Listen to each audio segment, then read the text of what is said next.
Today's episode of Socially Democratic is presented to you by Dunn Street. Dunn Street partners with businesses, organisations, unions and social democratic parties across the globe to train leaders, develop engagement strategies and empower people to organise for change.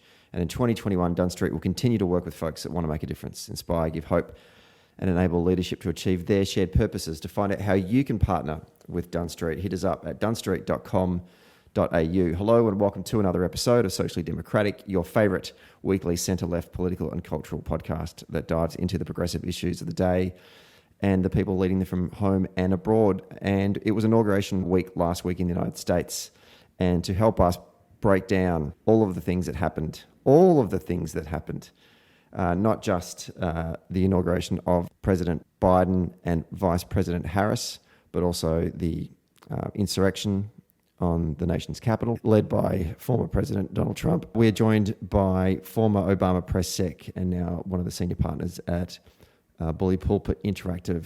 Ben LaBolt is going to join us. Ben's been on the show a couple of times previously. Great to have him back. And we had a good chat, a bit more of a positive conversation this time about the future of American democracy and the priorities of the incoming Biden administration. So look out for that on today's episode. Don't forget to subscribe to Socially Democratic on your favourite podcast app. And if you use Apple Podcasts, please leave us a review and give us a rating. And don't forget to get all the updates about the podcast and all the stuff associated with Dunn Street and the work that we do on Facebook, Twitter, Instagram, and LinkedIn by following Dunn Street on those socials. Okay, let's get to today's episode.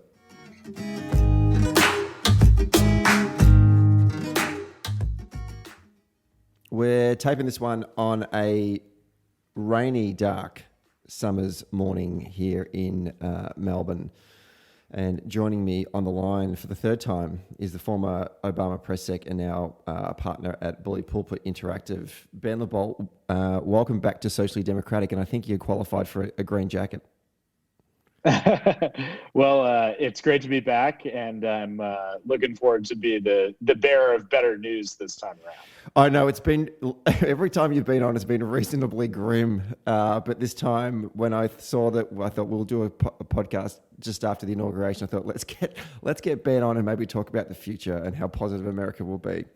But having said that, though, when I did book it, it was in the middle of a insurrection by white supremacists. So, you know, we weren't out of the woods. Not all positive, that's for sure. We weren't out of the woods at that point. And who knew what was going to happen? But in the end, it turned out to be quite good, which we'll talk about in a moment. Before we talk about the inauguration, I wanted to sort of get your thoughts on the sort of the final days of the Trump administration. And I feel like that from the moment Trump claimed victory in the wee hours of election morning, deep down, I figured we all kind of thought that this was going to drag on a little bit. And that he would have to be sort of dragged kicking and screaming to get out of the White House. I didn't have violent insurrection on the Capitol on my list, however. How much damage do you think the Trump administration has done to the framework of the Republic and American democracy?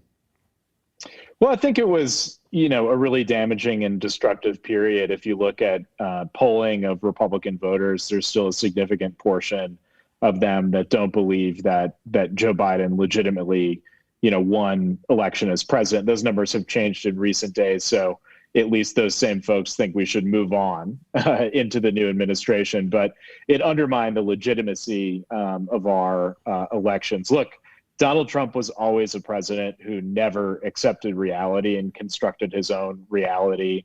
His supporters existed within the media ecosystem, both that he existed in and that he promoted. He drew people into his own channels where he shared, what they viewed as the news, but was really his message, and it distorted reality for a lot of people. His refusal to accept the election results and then to empower the white supremacists and violent extremists and others that were coming to the Capitol always had the possibility of taking a significantly dark turn, and it did. And there were failures at every level. There were failures certainly by the leadership of the White House to encourage it. There were failures by the Capitol Police to fail to adequately plan for it. There were certainly some police officers who served heroically, but the sergeant at arms and others in Capitol leadership seemed to treat these armed insurrectionists as casual protesters. Joe Biden said that if they were African American, they would have been shot. And the sort of double standard out there in the criminal justice system, it really exposed some holes in the process. So the country's still recovering from it. Donald Trump is going to face an impeachment trial in the Senate that looks at his behavior and inspiring and encouraging the armed insurrectionists. And it was a foundational attack on our democracy, nothing less. The GOP, I feel like it must be in chaos right now because they've just gone through this sort of 5-year period of Donald Trump being this demagogue leader of the grand old party. If you're a moderate Republican or even an old sort of establishment conservative Republican, surely here is your chance to kill off Trumpism within the Republican Party. Are we about to see a civil war break out within the GOP, or are they just going to keep it as we've experienced over the last 5 years, where we've been fundamentally let down by the center-right party in the United States? Well, frankly, I think the country would be in a lot better shape if the party had it out and chose a direction. Unfortunately, the early indications or the direction they're choosing is to continue to align with Trump, even though he's not in office anymore. A majority of the House Republicans voted to overturn the election results. And you saw some rumblings from Mitch McConnell in the press that he was potentially open to impeaching Donald Trump and to expelling him from the party. Hopes of that were dashed in recent days when he voted with Rand Paul to say that an impeachment trial for a former president is unconstitutional. So it seems like they still fear the political wherewithal of Donald Trump.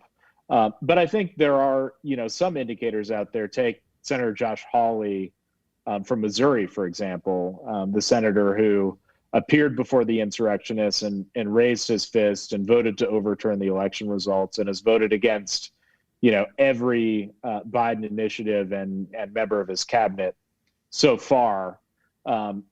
These folks are trying to play for the Republican primary base. But if you look at Josh Hawley's numbers, they've absolutely collapsed in the state of Missouri, which is a Republican state at this point. And so if they start seeing that this is not politically effective anymore, we may see a turning point, but it doesn't feel like that's going to happen anytime soon.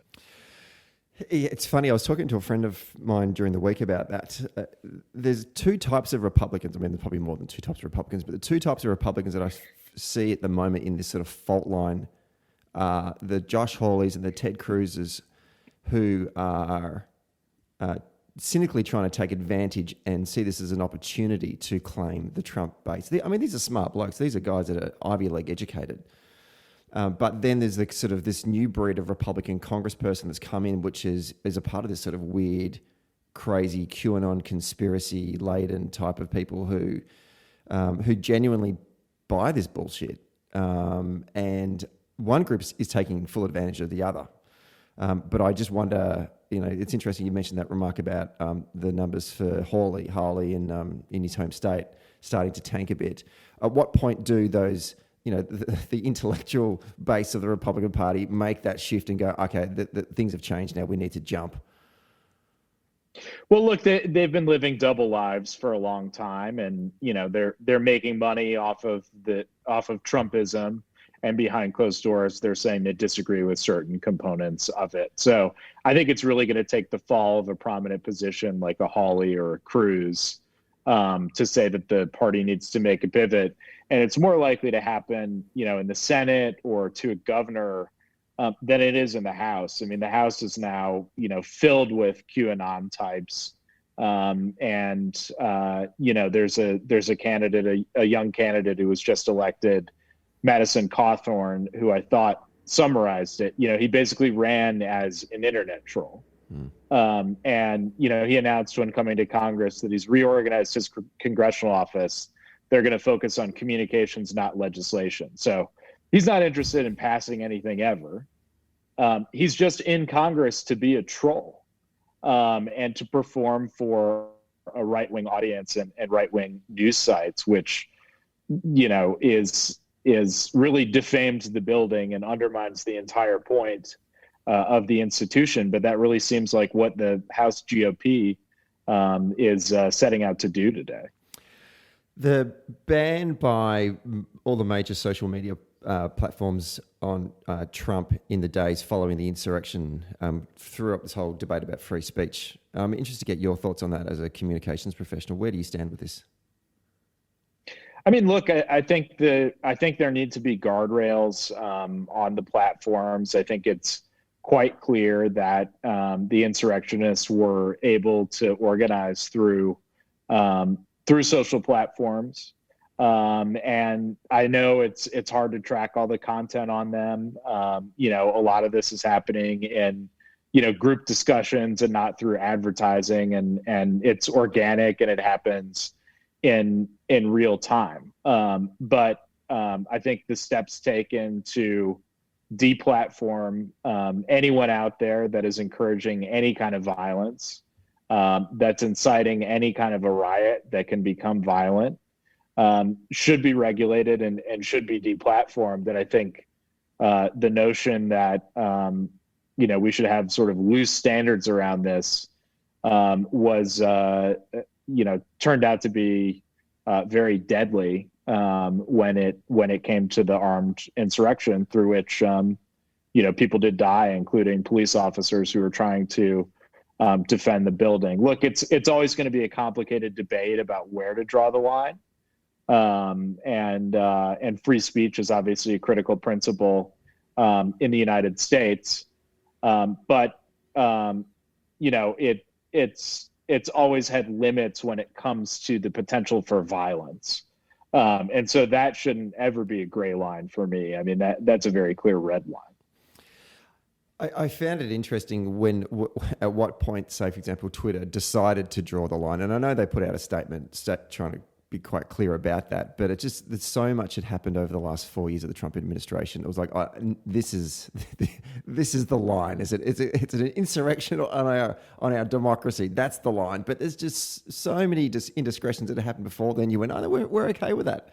And I find it hard to. I don't know what.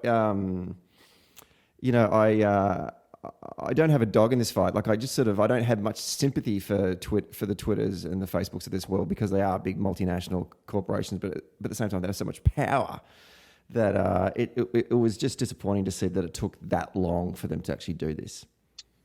I think one of the great challenges, for the incoming administration and for leaders around the world today is figuring out how to get the facts out there and your message out in an unfiltered way where we don't just rely on a fractured media and social ecosystem where everybody's in their own silos and they've stopped talking to each other. They stopped listening to each other. They don't get the same information. They don't read the same news sources. Maybe they don't read accredited news sources at all.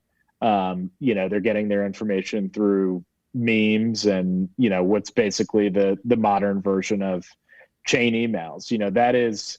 That's an incredibly complex problem to think through, and the traditional media landscape, gets weaker and weaker every year. And so, figuring out how to reach people with what the reality is getting more and more difficult every year. And I experienced some of this in the Obama administration with 40% of Republicans, not trusting that he was born in the United States because of internet-based conspiracy theories at that time.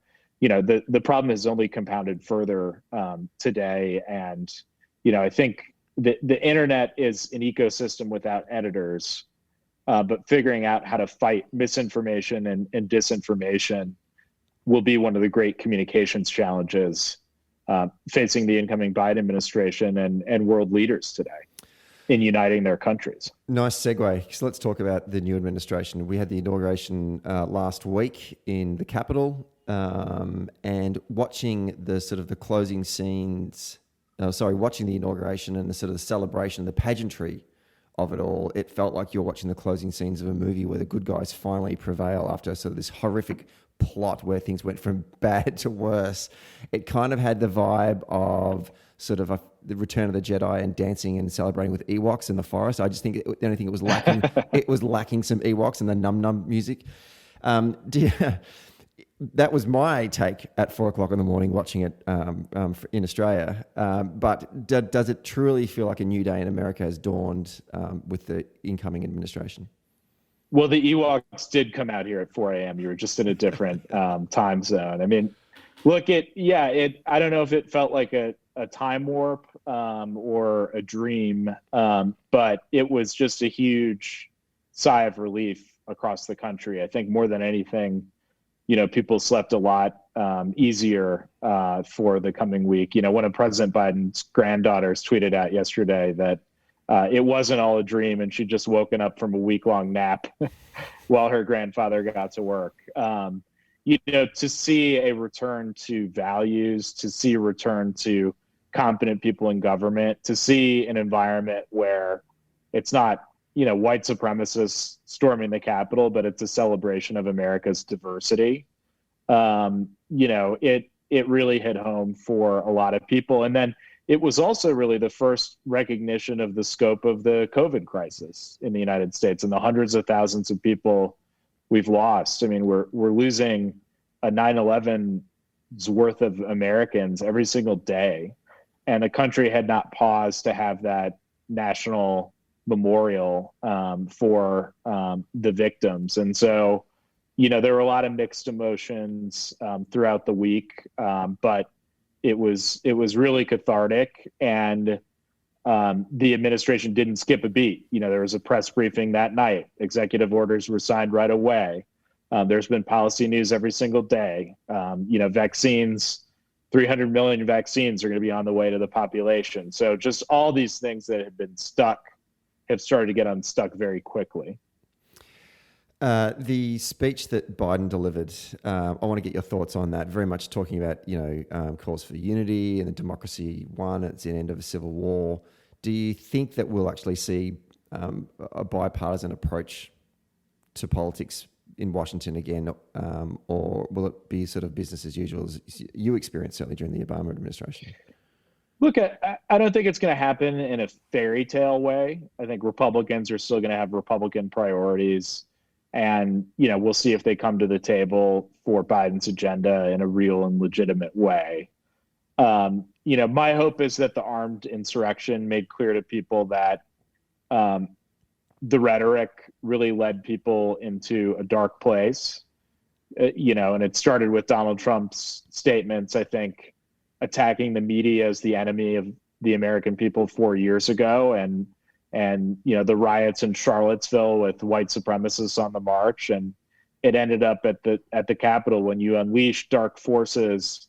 There are a lot of folks, some of them, not 100% stable, living in alternative realities and media ecosystems, who take everything you say literally, and that was unleashed. So I'm hopeful that some officials see where that could lead the country and temper that. And I think, Mitch McConnell, certainly felt that out of the insurrection. And while he might not sign off on the Biden agenda, I think his push to rid the party of Trump and to set some clear limits and not overturn the results of the election. I mean, he's as Republican as you get, but he's somebody who, Joe Biden can at least get on the phone and have a reasonable discussion with.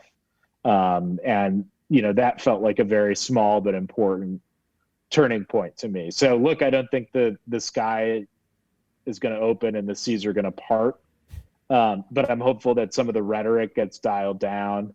And I think Democrats learned our lesson from 2009. which is, we'll engage in a good faith negotiating effort with Republicans in Congress. But if they're just going to string us along, the goal here is progress. The American people voted for it. Joe Biden has a mandate. We have a Democratic Congress. The worst thing we can do is wait for Godot and wait a year for deals that aren't going to happen. I mean, we've got to move on our agenda. The economy's in the gutter. Hundreds of thousands of Americans have died. We're going to move on progress. And that's what the American people voted for and expect. And I don't think that we're going to let, parliamentary tactics drown out our agenda. This is much more important than process at this point. I was actually going to ask you that question late in the episode: is what are the lessons you think that they need to learn from the Obama-Biden administration?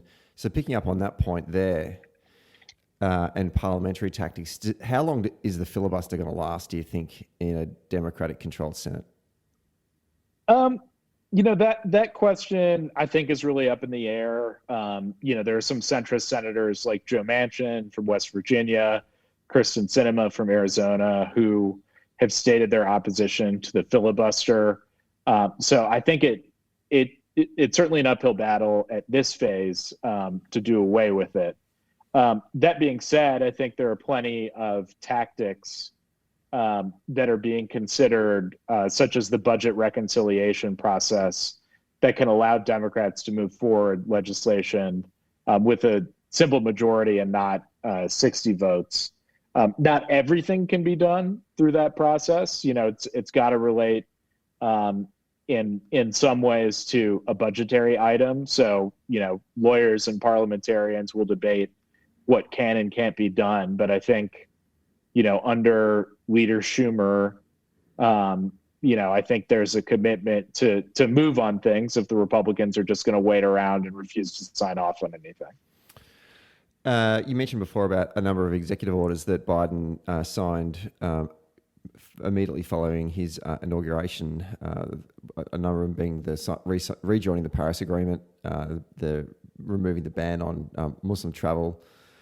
What do you see the top policy priorities of the Biden administration being for the first 100 days of his administration? You're starting to see them play out. Priority number one is a COVID relief package. The U.S. economy shrank more than ever. We just learned today since World War II last year. We've got continued lockdowns in various states throughout the country because the COVID rate remains high, and we're concerned about community spread with the number of new strains coming in, at which the rate of the spread is picking up. And so you've got, whole industries that are sitting on the sidelines right now. Certainly, brick and mortar businesses like restaurants, those folks have been out of work for almost a year now, and are really struggling. So I think you'll see a relief package that, boosts unemployment, that provides direct payments to Americans, but is means tested. But President Biden's not stopping there. I think this was a lesson for the last stimulus package, the Recovery Act in 2009, as well, is that if you're going to spend that amount of money, you've got to require some changes in it as well, some transformational changes. So, there are things in there that will help transition us to a clean energy economy. We'll raise the minimum wage to $15. Some of the signature things that Biden campaigned on are in there.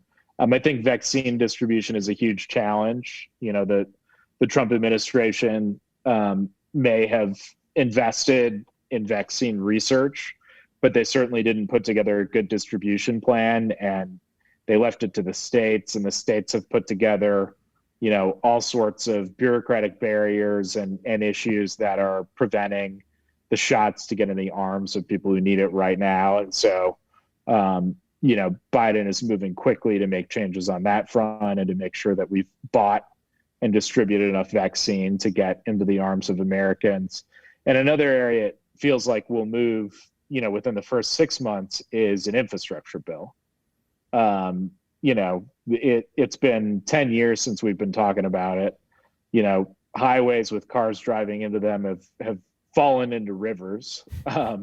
Infrastructure is crumbling across the U.S. I mean, I'm embarrassed anytime I land at an airport in Europe or Asia where the infrastructure feels like it's out of the future. So we've got to be forward leaning about it and keep our clean energy transition in mind.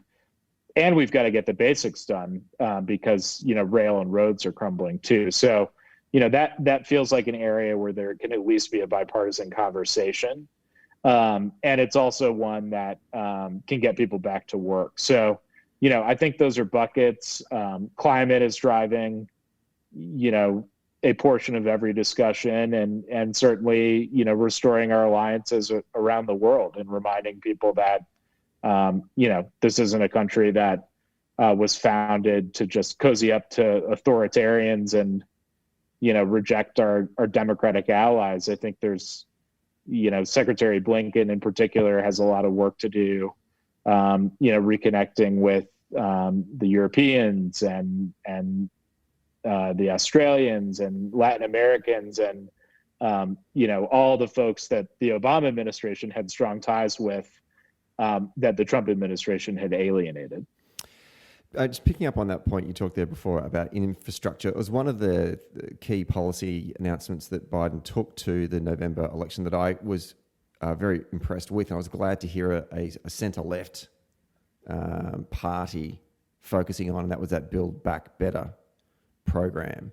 A lot of centre-left social democratic policy that the Australian listeners would agree is a hallmark of a social democratic sort of policy announcement. And as you said before, job creation through infrastructure and capital investment in housing and schools and hospitals and roads and public transport and whatnot. I am worried, though, although you did say that you think that there might be a bipartisan conversation on that. I'm just worried that that's just going to get lost in the weeds of Washington. Whereas I think that's such a driver of that. I mean, I would be leading. I'm not a policy expert by any stretch of the imagination, but that would be a driver for me in terms of what I would be wanting to do certainly in the first year of my administration, notwithstanding the whole challenge with COVID as well.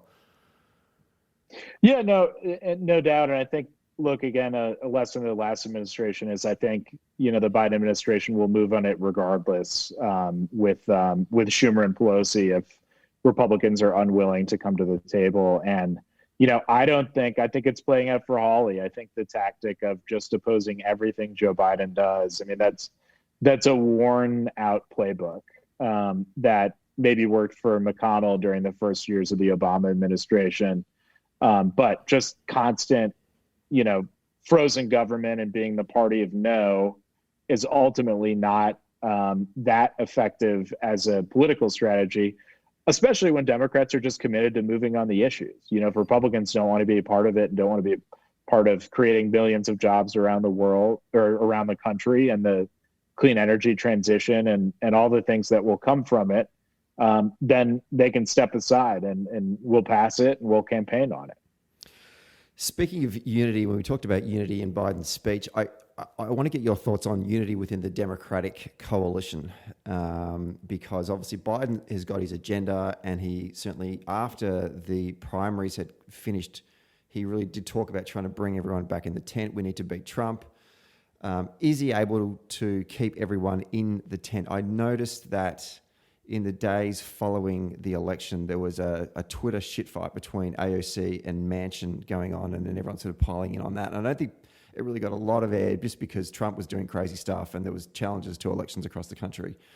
But maybe that was a forewarning for us about what it could look like in the future. How is Biden going to successfully keep AOC, Bernie, and those types a part of the team and moving forward? Well, it's gone a lot better since the election than I expected. I think the cabinet choices were pretty unifying. He didn't really appoint ideological warriors. These are they're technocrats who are respected within their departments. The cabinet is historically diverse, which is something that I think voices across the party can unite behind. But the most important thing is that the agenda is bold, right? I mean, Democrats can argue about the perfect contours of the COVID relief package, but I don't think there's any doubt that it's a bold agenda. So, some progressives who said that Biden hadn't gone far enough during the campaign seem pretty happy right now. And there are some things in there that have broad-based economic support that Joe Manchin can get behind too. As long as we're moving on things, I think those debates will be a little bit more muted. Of course, it always gets, if we've lost a big election or Republicans are able to hold up a bunch of progress, then, the fiercest fights in the party are sometimes really around process and how aggressive we should be and things like that. So, I don't think that they'll go away, but we've experienced more unity so far than I've anticipated. I think, Trump looming out there as the real threat will help to keep the party unified, out of necessity more than anything else. Well, that's good to hear. The moving away from policy, but focusing on the infrastructure of your democracy. There was a lot of talk over the counting of the election, and even probably before that, about if the Democrats were to get control of both houses of Congress, what can they do to try and fix democracy and make it far more equitable?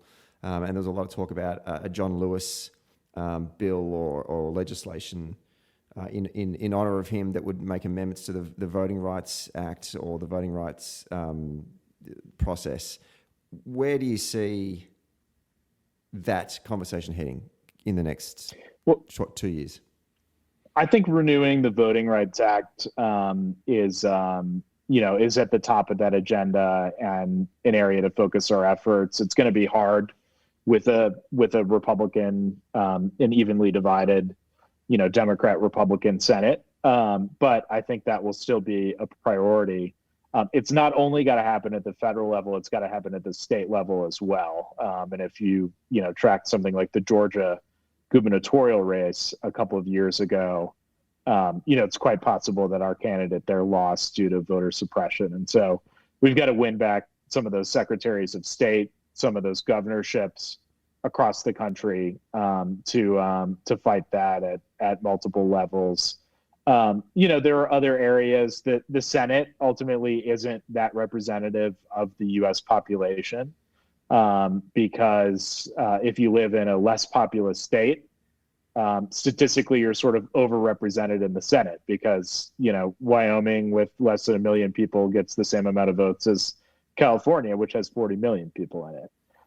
And so, there's also consideration to giving statehood to full participants in American democracy who don't have a vote in Congress today. And that's the Washington, D.C., the District of Columbia, which has almost 1 million people in it, and the ongoing discussion over Puerto Rican statehood, though I think D.C. would be more likely. So, there are those components. And then, I think that media ecosystem, question has had a big impact on our democracy. How do we have a return to the truth and a belief in facts again, and ensuring that, every American out there is not some, lone wolf living in an extremist, conversation on a social platform somewhere, but exists in the same reality as the rest of us. I think that's linked to democracy reform as well. So they're big challenges. They're not going to be solved overnight. But even as we move on the big parts of our tangible policy agenda, I think that this is something we need to remain focused on. Thoughts on Kamala Harris and her historic swearing in? What kind of Veep is she going to be as opposed to... I mean, it's interesting given that her running mate has been Veep, and you worry that he would sort of say, I didn't do it that way when I was vice president. Is he going to be a bit more hands-on, or is he going to be like, Kamala, you be you. You do what you want to do? I think there are two pieces to it. I mean, more than anything, Biden ran as a politician who was going to pass the torch to the next generation, and Vice President Harris represents that. And so I think she'll be very empowered. One innovation of the vice presidency that Biden made sure was part of it when he was Obama's vice president, is having a really clear portfolio, but also being the last person in the room when big decisions are made. Matters of war and peace, big appointments, things like that. And so, we haven't seen the specifics of Harris's portfolio yet, but assume that she will carve out big, important issues, and at the same time be the closest advisor to President Biden as he makes those big decisions. And so I think, from his experience as vice president, Obama had given him a lot of deference and a lot of respect and a lot of responsibilities. I think that same structure will be handed down to this White House. I feel like that if the relationship between Biden and Harris is as strong as it was between Obama and Biden, would it be correct in assuming that Biden will do what he can behind the scenes to set her up for a run at the presidency when that time comes? It's premature to say exactly how he'll approach it, and whether this enters the environment where, first he's got to make a decision about whether or not to run again. The White House said this week that he's planning to run again. So there's a timeline question. Secondly, I think, being in this role certainly gives Vice President Harris a leg up. She'll have that executive experience. She'll have that Oval Office experience. But that doesn't mean that there wouldn't be a primary with others, competing against her. So I think 4 years is a lifetime. In 2009, I got asked who would be Obama's opponent in 2012. And I said Charlie Crist, who, in the meantime became a Democrat because the politics and the Tea Party changed so much in just a few years. So I think, 4 years is a lifetime. 8 years is 2 lifetimes. And, there's just too many variables to see how that would play out right now. I think one of my highlights from the inauguration was watching as Kamala was getting taking the oath and Joe Biden giving the double fist pump as it finished. He just looked so happy and so proud. It was it was a great moment. It really was. Look, final question, and it's more about the Democratic Party and where they are at as an electoral force. After the 2016 general election loss, there was a great deal of introspection and self-assessment from the party and where it all went wrong, from both the presidential campaign all the way down to sort of local races and everything in between. 4 years later, the party is once again in control of both houses of Congress. They have the presidency. They picked up 7 governorships in 2018, lost 1 in 2020. However, the Republicans still control 27 out of the 50 governors' houses. If you were to take a physical on the health of the Democratic Party at this moment, what kind of rating would you give them compared to where they were, 4 years ago? I think we're stronger and more unified. I think that some people were overly pessimistic after this election. Getting an incumbent president like Trump out of office is a nearly impossible thing to do. I mean, most incumbents alone, regardless of their approval ratings, win re-election. So that was a massive feat. And we ended up maintaining the House and winning the Senate. So I think that was a massive uphill battle, and we won it. And I think the looming presence of Trump outside, helps to keep the party unified. There's certainly discussions about the direction of the party and the focus, and those will play out in forthcoming elections. Questions that came out of the House about whether, some folks labeling themselves as socialists or, saying terms like defund the police had a bad impact in marginal House races where, it could have gone either way. And in many of those districts, they did go Republican. So those are, healthy discussions that will play out about messaging and substance within the party. But look, we're committed to small d democracy. We're committed to opportunity. We're committed to expanding healthcare for everybody, and getting back to the big work of the nation on things like infrastructure. So I think there's going to be excitement around the progress that's made over the next couple of years. I think that if those programs pass, we've got a good chance at reviving the economy. And I think we're just going to be playing, whack-a-mole with some of these really crazy Republicans who, not only will be electoral threats, but are threats to our democracy. So, I'm pretty optimistic about where we're headed, and I don't think that some of the intra-party debates are going to take us down. I think they can be healthy discussions as long as people don't use them to undermine, President Biden's agenda. Yeah, you can't make change from opposition. So being in government's a good start. Ben LaBolt, once again, thank you very much for coming on the show today and for all of your insights. And I'm sure that now that you're living under a Democratic Biden administration, you can enjoy life returning to some normalcy. Great to be back. I'm breathing a lot easier. Thanks for having me.